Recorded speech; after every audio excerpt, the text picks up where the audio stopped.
Hey everybody, and welcome back to Kerbal Space Program RP-0.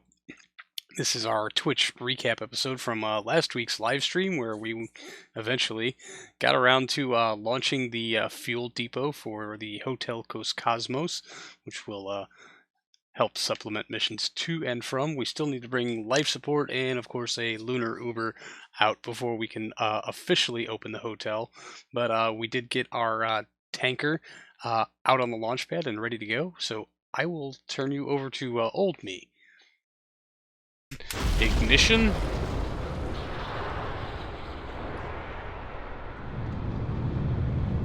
Looks good. Clamps off. Okay. Oh my. We're not even going anywhere yet, and that thing is already broken?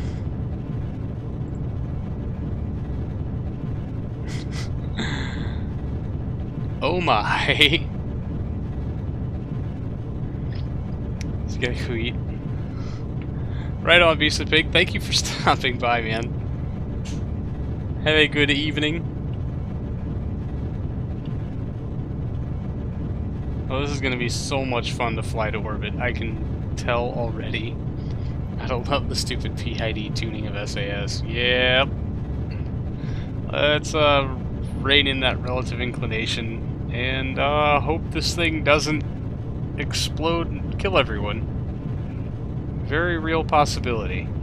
525, easy does it. SAS wasn't even lying. Really make me feel confident about your flight. Thanks, team. Isn't if they specifically did it to increase positive feedback loop?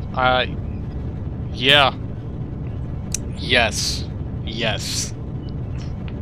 So much agree.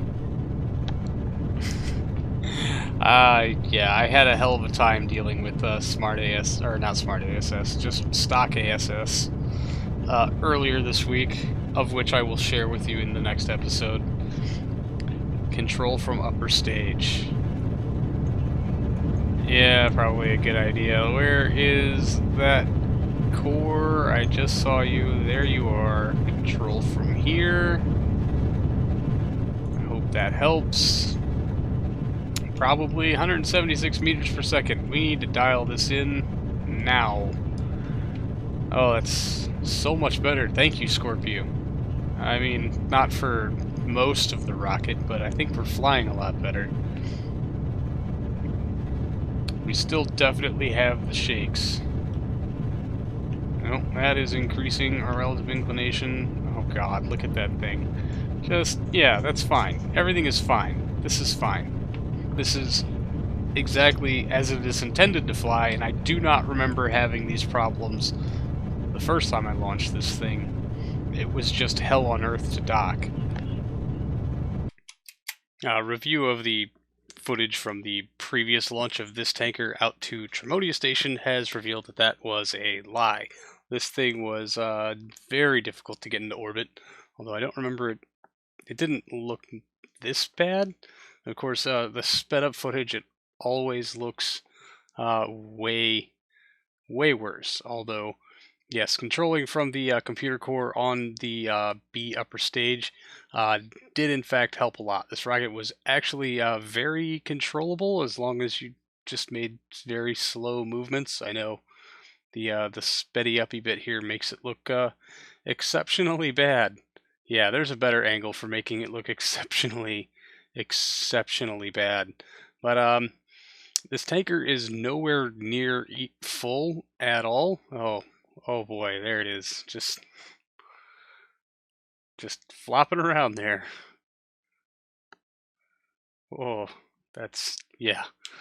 It was actually not that difficult to fly, despite how it looks. A lot of that thanks to, yeah, controlling from the computer cores on the B upper stage.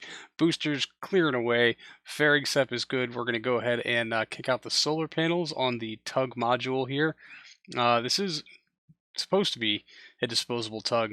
It is still docked to Tremodia Station as it sits. I was planning on using it for an orbital construction project there that was interrupted by the rapid deconstruction of the station.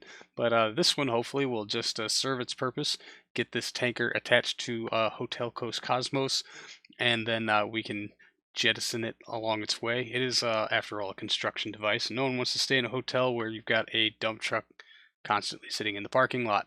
So with the fairings away and the boosters off, our TWR is much lower, 1.49-ish. And so the wiggles have largely subsided. I think shedding the fairing weight had a lot to do with that. You can see this thing is very heavily strutted, and of course auto struts were turned on, all of the things that are supposed to prevent things from wiggling, but the weak link in all of this is the docking port at the bottom of the fuel tank. I don't think I ever actually switched that one from the Apollo standard to the APAS standard docking port, so it is surprisingly a very weak node. I've had lots of problems with things like that wiggling before. Hotel CosCosmos itself actually was no exception, even though it does have a APAS standard port on the bottom. It's a big structure, really. This tanker kind of made Tremonia look kind of dwarfed the whole station. When we dock this exact same tanker out there, you'll see the relative size comparison between Hotel CosCosmos and Tremonia Station when we actually get this out to the moon. It is quite alarming, I should say. A little bit of spin, we have completed our path to orbit. I mean, we did like 5 minutes ago, whatever. And so we'll start making our plot for the moon. Of course, we do need to make sure that we're coming in on the same retrograde path as Hotel CosCosmos, and I would like to adjust that relative inclination to be a little bit better, although speeds are so, not that great at the moon anyway. So if you have to make a mid-course on approach to do it, it's really not going to be the end of the world. Just, docking heavy things together in orbit of anything, not the most fun task in the world. But I think we've got a good node plotted. We're going to go ahead and mid-course it once we've entered the moon's SOI to adjust our relative inclination, put us on a nice, easy path for Hotel CosCosmos. So we'll start to get ourselves angled into the node. We're about 4 minutes out, so we're going to be a little late on this burn. Single HG3, of course, rated for 10 minutes of runtime. We brought 11 minutes of fuel to account for boil-off once we on our trip out to the moon. We hope to get just a nice kick from this B upper stage to help us ease into orbit. It won't be enough to finish it out or get us to where we want, but it's just nice to have that extra oomph. We do only have, well, currently there's 900 meters per second in the tug stage. The tug can use fuel from the tanker itself, which again is not fully fueled because that would probably weigh as much as the DN series that got it this far. But no worries, it does carry a lot of fuel, more than enough for several round trips to and from the lunar surface, or a couple of return trips on a Nemo or Dory craft back to Earth, which is really all it's intended to do. We can fuel it up. It's a lot easier to fuel from our what are they, whiskey resupply pods? Yeah, Victors go to the surface, whiskeys go to the station. That's the naming scheme there. Sure. Solid light on the HG3, and we are starting our push on out to the moon. Good connection, stable power supply. Things are working out pretty well for this thing. Just the fear, as always, in the back of my mind is that, one, we're going to have an engine failure, and we're going to have to use a lot of fuel from the tanker to get out there, because I'd rather not have to launch this thing into orbit again. Yeah, it was one of those flights. But yeah, with all the fuel available from the tanker, that thing will log about 8 kilometers per second or so, which of course is more than enough to complete its mission. Even if the HG3 failed on its first ignition, we'd still somehow crawl our way out to the moon and get this thing docked, because yeah, like I said, I'd really just rather not do it again. Although I really wish this had been the B-L upper stage that includes radiators and its own solar panels. We could have preserved a bit more of that liquid hydrogen on the way out. You'll see here as we round out our last kilometer per second or so of delta V on our lunar injection that we could have done most of our orbit insertion on the back of the HG3 if we had been able to preserve a lot more of the fuel. The liquid hydrogen, really keeping it from boiling off would have been key, but it wasn't exactly necessary, and this is basically just a duplicate of the craft that we sent to Tremonia about 1,000 years ago. I think really before we were investing heavily into radiator technology, because well, we couldn't really ship liquid hydrogen very far, or it was good enough to get us on our way, but not enough to ride with us all the way out there. Of course, that has changed with some of the Artemis 4 missions, and of course the new Chestnut missions flying on the BPR rocket. So we've done more with radiator technology in the years since. We're just flying an older model. So here is our node to adjust our relative inclination, and you can see it does kind of put us in a pretty good position to phase our orbit with Hotel CosCosmos. I did make a little bit of an attempt here to see if we could do a first pass flyby at Rendezvous. Of course, I'm not that lucky, nor am I, going to put any effort into plotting it out. So now we're going to watch our fuel slowly boil off as we make the jump from Earth to the moon. Just a little bit of eye candy here. Chat was very cooperative in letting me get that shot. And here's me panning the camera around like a madman trying to find the moon. There it is. It's really cool to watch it approach, swing around in the view, and then just suddenly start getting bigger and bigger and bigger. So we're down to about 500 or so meters per second left in our B upper stage. So we're going to vent off some of the excess liquid oxygen to try to balance out our fuel load and get as much delta V out of the stage as possible. I think 552 is about the maximum we can do. And we're going to use the extra super accurate scientific method of seeing if the little green bars in the fuel tank indicator are about the same thickness. Yes. That is our methodology for this, but 594 meters per second at a 5.49 TWR. Yeah, we're gonna run through that in about a minute.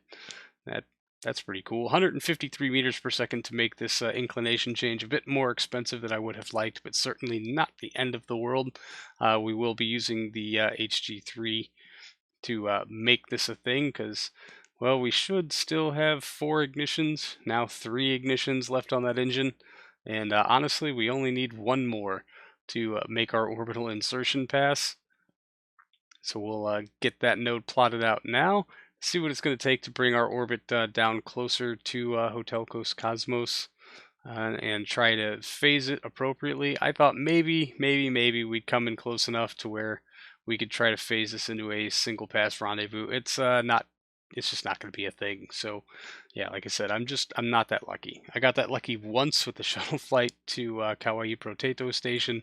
It will literally never ever happen to me again as long as I live.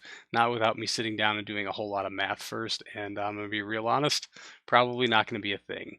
So we're going to try to balance out the rest of our fuel load here by once again seeing if we can get the magic bars to line up, and then venting our extra tank here. 383 meters per second left in that B upper stage, and a node plot for 755 meters per second to make orbit. So now that we're about 3 minutes out, which is way later than I'd like to be, because it's going to take a full 7 minutes to run through the 800 meters per second we have stored in that tug. Yeah, all on time as per usual. We'll get angled in and we'll get another solid light from our HG3, pushing it right up to about 10 full minutes of runtime, and thankfully without failure. So after taking what little fuel from the RCS thrusters that we can, we'll go ahead and light up our 5 AJ10 118Ks. We'll replot the node because technically we switched vessels, because that entire time we were still controlling from the computer cores on that B upper stage. So KSP thinks that this craft hasn't done any part of the node. So we'll just relabel it, take out that probe designator so that we know that this is the real deal, the actual tanker. This is the thing that we need to actually pay attention to. And we'll go ahead and round out our orbital insertion burn. All the fuel in the tank are currently unlocked, which is why our delta V status is showing like 7,400 meters per second. So plenty of fuel, absolutely no worries in the world on whether or not we're actually going to be able to bring this on station. And really, for the fuel available and our current TWR, we could land on the surface and then bring it to the station.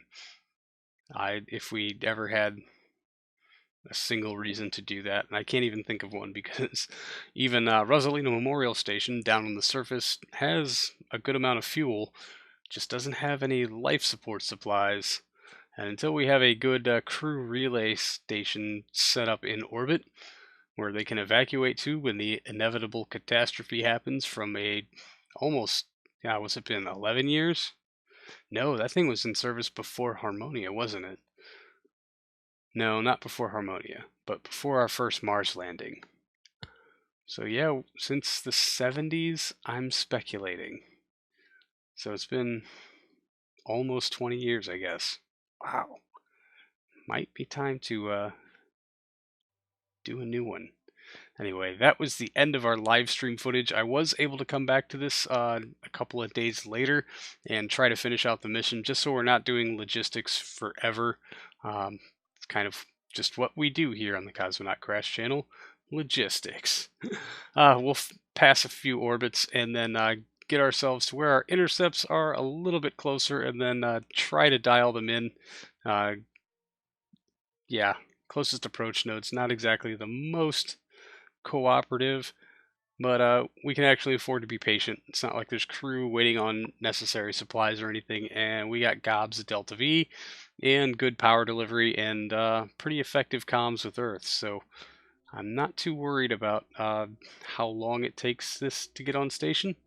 Just the fact that we need to go ahead and get it on station. So there's a solid engine light from those 118Ks, and we'll just run through some of this radial burn to try to bring that separation at closest approach down. Of course, being a little late on the node, it started to rise at about the 44 some odd kilometer mark. So we're just going to wait it out a little bit and maybe plot a new node once we're a little further down on our orbit. Now, adjusting the maneuver node stuff, I was able to get it down to about 3 kilometers and then warp very pleasantly past the node, which turns out to be a good thing, because with just a couple more taps on the engine and some help from some rather potent RCS, we were able to walk down that separation at closest approach to well within a docking acceptable, or a rendezvous acceptable level, which by game standards is 2.4 kilometers. But for me, I would like to see sub 500 meter. This, the longer you can time warp, because of the time warp things moving away from you thing that's always been a problem in this save. Yeah, it's best to time warp in, get as close as you can, drop out of time warp, and then make your match velocities maneuver.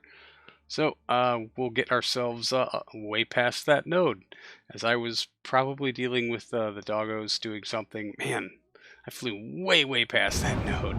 But currently, we're only 17 kilometers out, so we'll just fire the engines, pointing at that node quite desperately in a last-ditch attempt to try to make a rendezvous happen.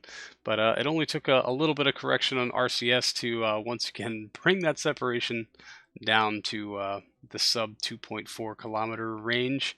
We'll go ahead and line up another node that I will actually be present for this time, a mere 2 hours later or so, before we'll bring ourselves to within a kilometer of Kauai Potato Station, and about a minute and 30 some odd seconds out with 14 meters per second or so to burn. I was trying here to do the math in my head. Like, if we can displace 7,000 meters per second in 23 minutes, how many meters per second can we displace in 1 minute? Never quite figured it out. just decided instead to lay on the RCS thrusters until we were actually at our time until separation at closest approach, which as you can see is descending a lot slower than real time while making those thrustered improvements. So I just jump and get myself to within a couple of seconds and then fire the engines and watch that figure jump up to 3 minutes or so. And then with the aid of time warp, I'll zero out the rest of the relative speed and then start to make an approach. Thankfully, these thrusters are actually doing a really good job of keeping this thing in line and pointing it where it needs to. The time warpy thing just doing its thing, and smart ASS doing its part by burning as much RCS propellant as it can possibly manage. Jumping in and out of time warp a little bit just to kind of gauge distance, but relying a lot on that separation or time until closest approach figure in the Mech Jeb window. That's probably the most accurate way to tell when it's actually time to start making corrections versus what it looks like. So we will rebalance some of the fuel load by basically dumping fuel into the very bottom tank of the tug and then putting it back into the primary tank, or the actual fuel depot tank thing. I'd like to try to bring the center of mass of this vessel as close to the midpoint between our two groups of thrusters as I can. Something I should have done the very first time I tried to dock this with Tremonia, but didn't. Tremonia also had the issue of it murdering frame rate all the time, and I think it was a combination of bugged radiators and the bugged Skylab module that just caused the frame rate around it to tank all the time. So hopefully when we start to bring Tremonia back online without those parts, we'll have a much less of a lag problem.